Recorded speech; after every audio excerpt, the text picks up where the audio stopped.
As your part one, and then start fresh. Then again, yeah, we're good. So Next question. How many questions you got? Jeez. there's quite a few, but we don't have. So the first question is, when did you feel uncomfortable, either during the performance or during your process, and why? I know. We feel bad because you were the only actor who was not allowed to meet the storyteller, because it didn't work out with us. In all the groups? In both, because it ended up with Lily and I performing, which is also an interesting dynamic. Yeah. But I feel you have a lot to say for this question, not meeting Seisha. I think I had a lot of feelings. Yeah. Throughout the process. I had feelings when you guys first told me that I wasn't allowed to talk to her. Yeah. I kind of was like, oh, wow. So this was decided, she's not allowed? Yeah, we wanted Our to show the goal. I said, when we had our first meeting, I was like, I'm really excited to talk to her. I have a lot of questions for her. I'm gonna email her as soon as I can. Right. And I wasn't allowed. Yeah. To show the space between someone who's actually disseminating the message to others and their subject. Yeah. So our original goal was to have 2 performers from each storytelling group not meet the storyteller, but that didn't pan out because of actor availability and everything. So poor Madison. Somebody yourself. Poor brave Madison. Brave Madison. Thrown to the lions. No, I mean, I think it was good, probably, for me. In some ways, because it kind of, it just put me in a situation where it was, I just had to do it anyway, and I had to do it in the best way that I knew how, and that changed a lot over the course of me coming up with ideas for the project, and I realized that almost every idea I had made me incredibly uncomfortable.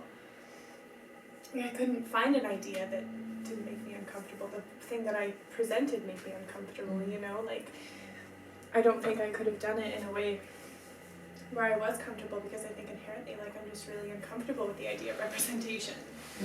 And with the idea of me representing anyone. Which is really weird because I'm in theater.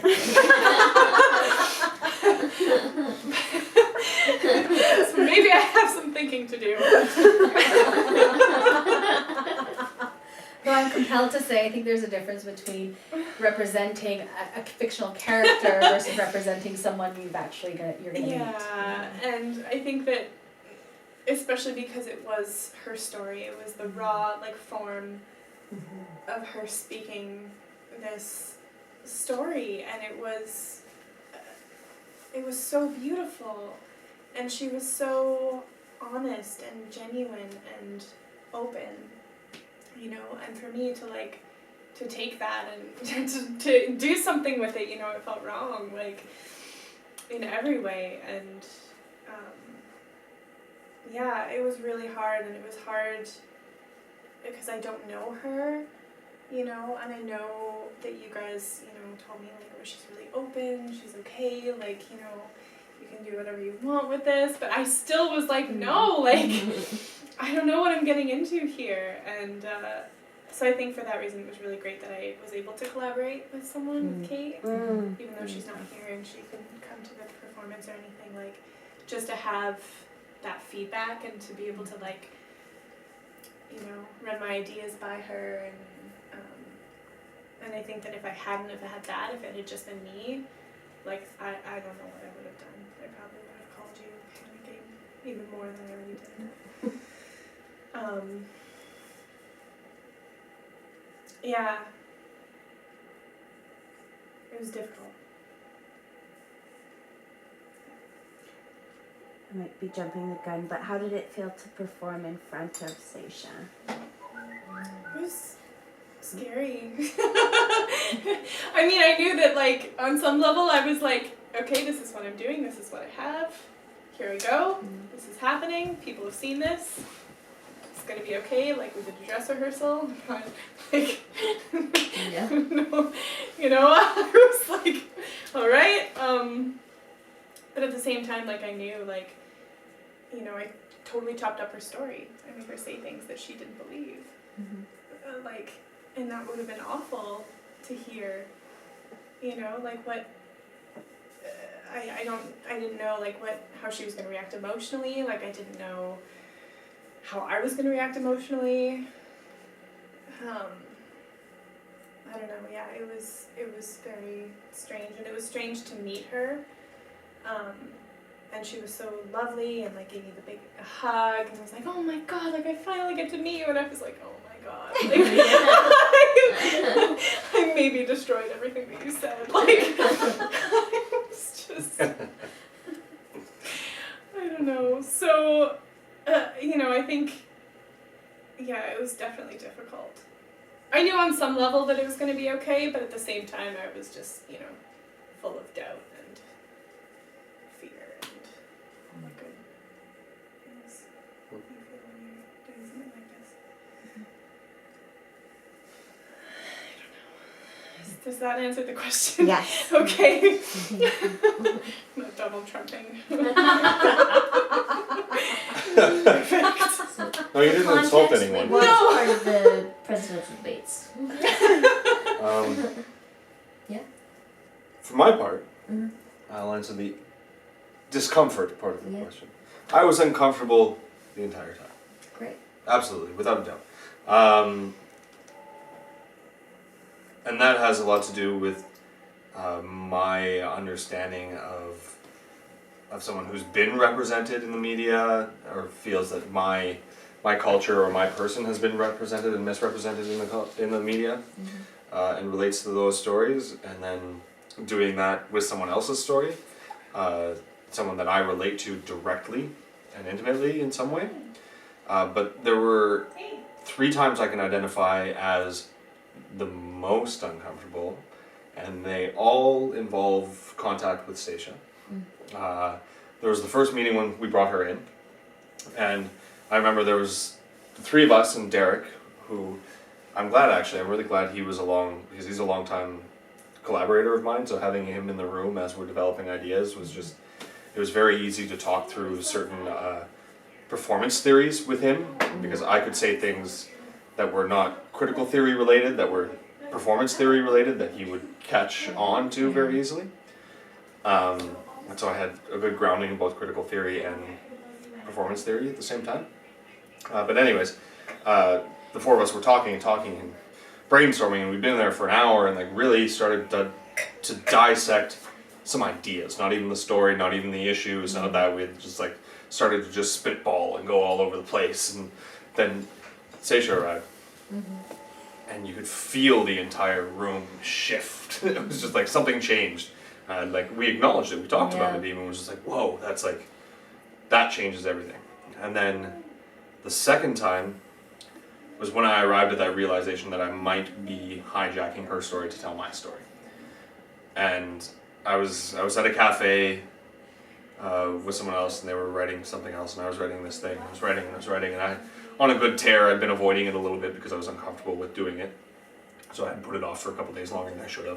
And I was writing, and then I went, ding, oh shit. Closed my computer, looked out the window for 2 or 3 minutes, and then called Lily, and I was like, Lily, shit.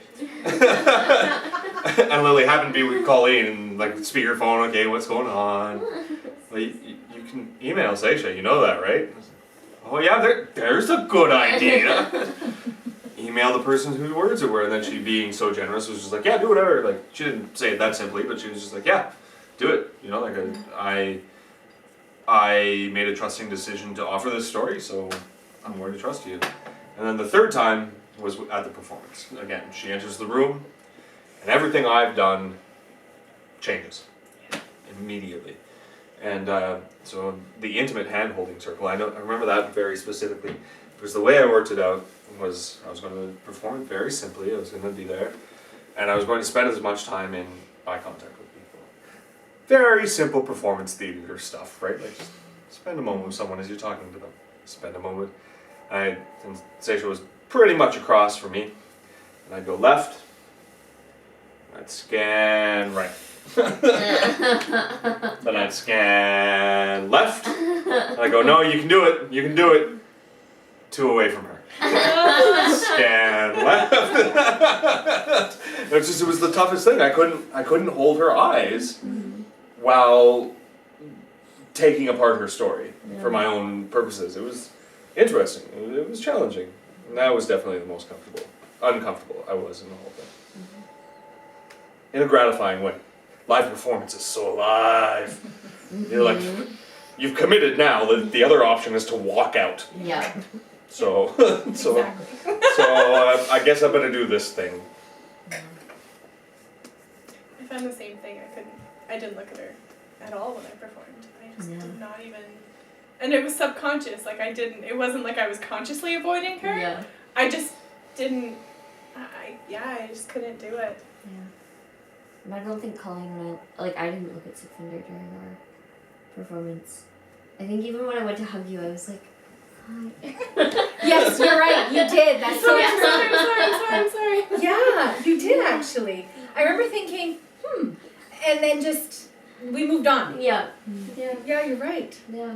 Because there is something about like the person whose story it is and wanting so badly to like respect that, but still needing to do something with it for some reason.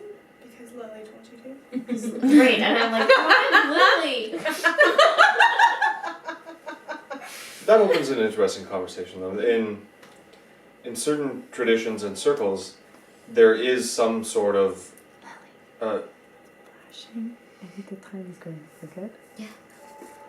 so there's some sort of active acknowledgement of that, whatever that is, right? And so, like pre-performance First Nations people, they often smudge, right? Like they're just like taking that moment to acknowledge these things, that these are not your stories, that this is a space, that this is occupied in this way.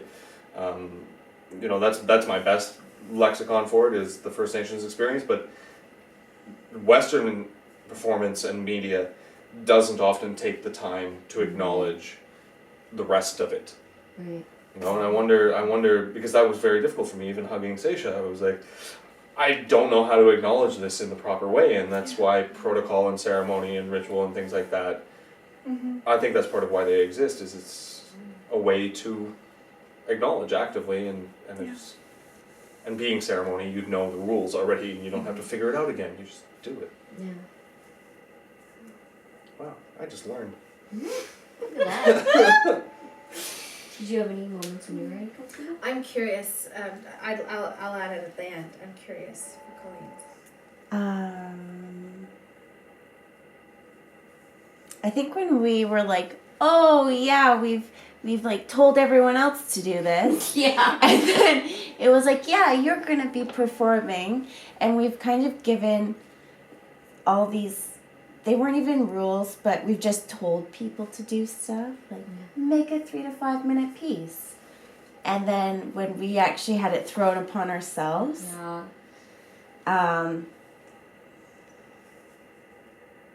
just that stress, and I think as well because we were the creators of all of it, that we didn't want to screw up. Yeah.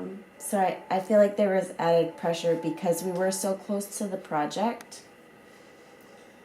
So. Yeah, definitely. Like we were actually over at that table over there trying to figure out like which parts of the story we were gonna use, and it was like, oh god, because we had 17 minutes of your story in one sort of video clip, and then there's another like 15-20 minutes of material that we didn't even touch because there was so much, and your story is so dense and so rich that there was like no possible way to capture it in this format. And I think that's what Madison and Denny have been speaking to, is that like there is so much, and we're each going to take our own bit of that muchness, and that's great. But if that's all that people see, then is that being honest to the original? And how do you represent the huge amount of human that is in a story, even in just 15 minutes of a story? Like it's impossible. And there's something around that interests me in this as it does other things. A question of subjectivity is as soon as you interact with something and choose to highlight or eliminate anything, even in intonation, you can say the same words but you intone it differently. The subjectivity has arrived and there is no objective way of looking at it. You have changed it.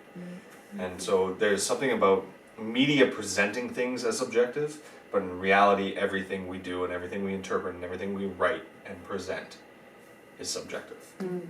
So do you mean media is object or presents itself as objective? It does often, yeah. It says this is the truth. Right. But really you've chosen X and X and X and not said Y, P, and N. Right. Right? And that alone, even if those three same things support the initial argument, you have eliminated those three things. Right. So, anyways, I think it's interesting stuff. Difficult. Yeah. Do you have any thoughts? I did. So, the first part was the uncomfortable one. Not so where we read. Right? Yeah. Where, okay, so we've got the pieces are highlighted, right? And so you started reading, or did your dad start? Your dad started reading. Yeah, your dad started reading. And then skip over to the next person, and I'm thinking, that's not what I said.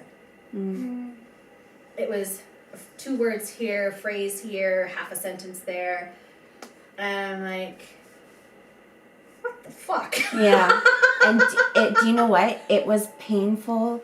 It was interesting, our process, because we actually censored out and highlighted the parts maybe half an hour before the show.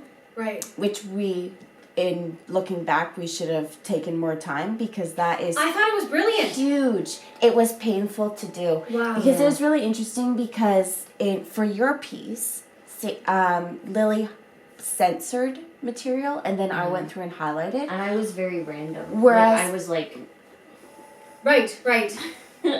yeah. Whereas in Seisha's piece, I went through and highlighted first what I wanted people to say. Right. So having to go by what Lily censored and trying to piece things together and make sense of it was really hard and Right. frustrating to do.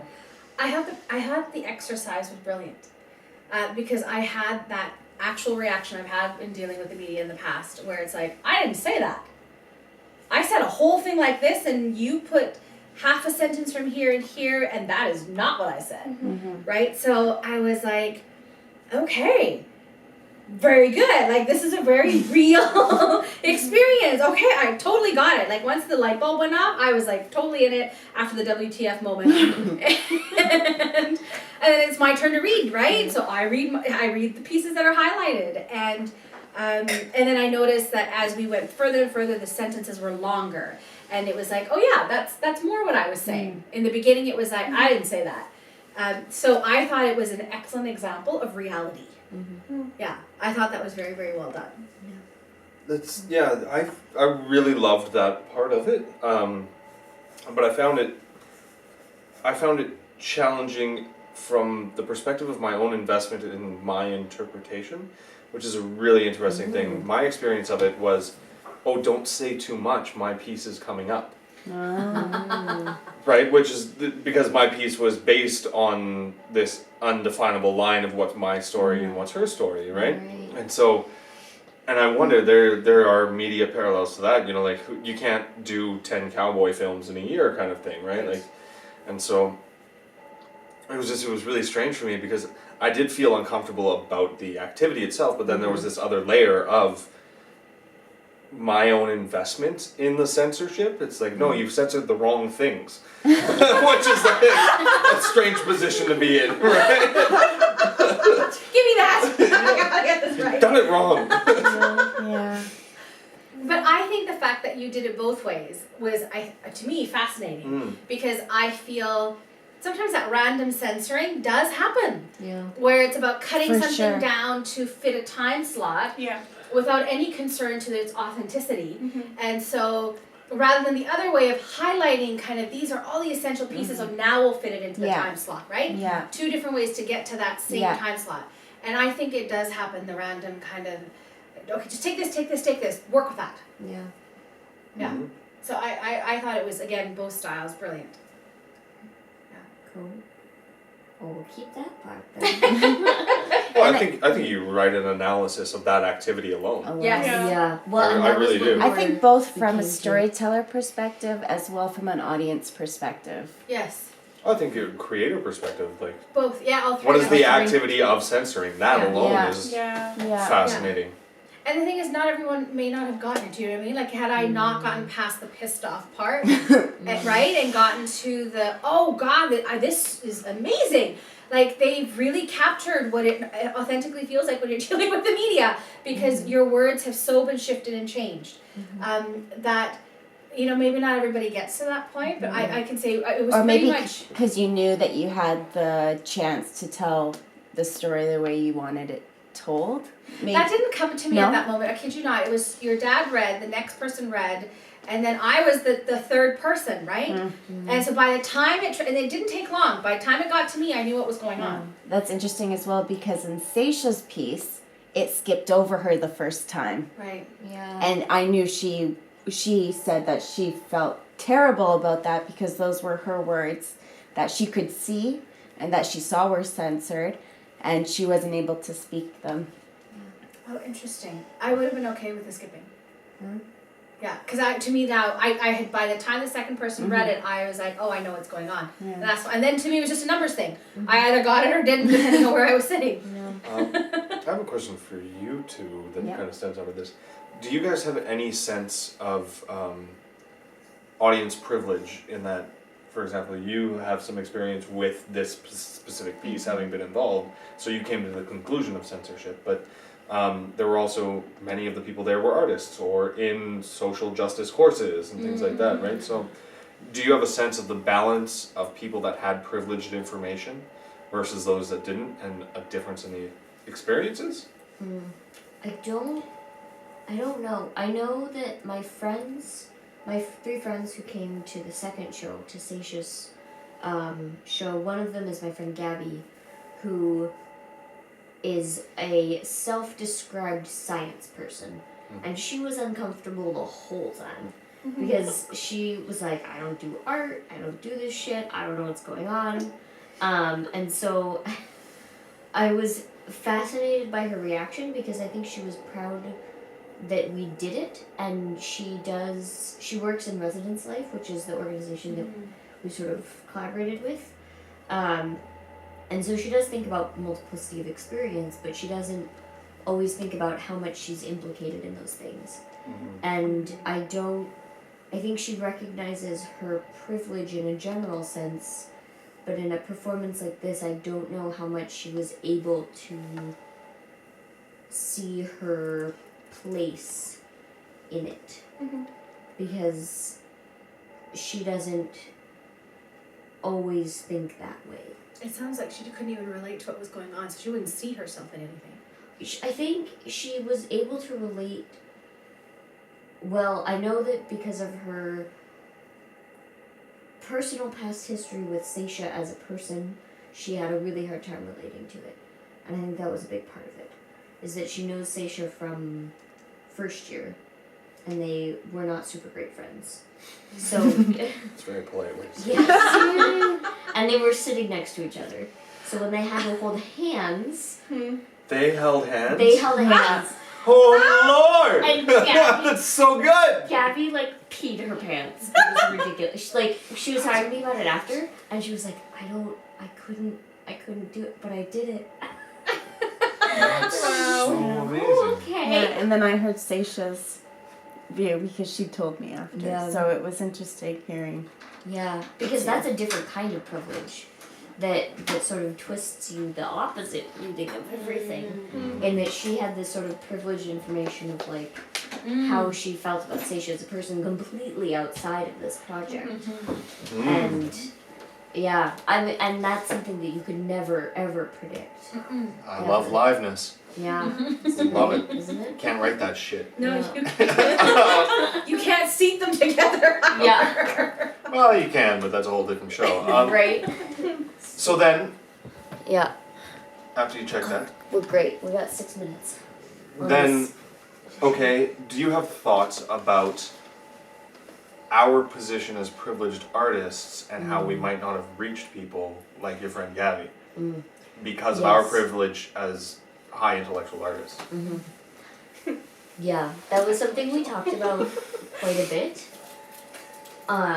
In that it's the part. One of the goals of this piece is to try and break down some of those barriers. Yeah.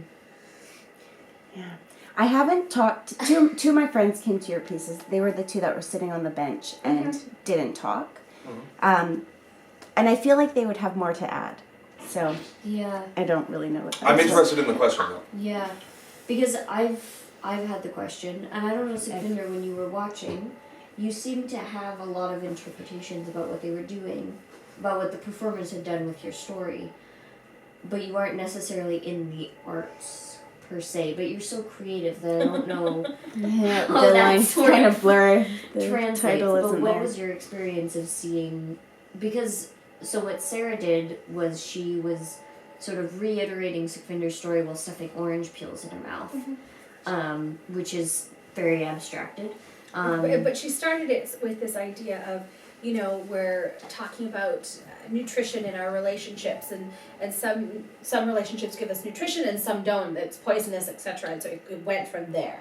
And As she's the funny thing is, I don't think she even meant it. Maybe she did, but when we had our dress rehearsal, we were like, "Oh, Lily suggested use the words and kind of paraphrase what you were saying." So I felt like she didn't plan per se, or did A she? little bit. Yeah. I hope so. I It's got the brilliant. impression from what she was talking Saying. about, yeah, because Yeah. when we were asking the questions, I think someone asked her about that and Yeah. commented on it. Yeah. I got the impression Just from her that she did. responses. She did, but she might have just gone along with Yeah. everybody too, right? Yeah. Because we led with that. A lot of us led with, wow, How that was they really felt, brilliant yeah. the way you started that. Yeah. She's I guess my experience of Sarah is that she treads that line, and sorry Sarah if you ever hear this if I miss saying, but my experience of her is that she treads the line between well thought out and under rehearsed in like a really positive way.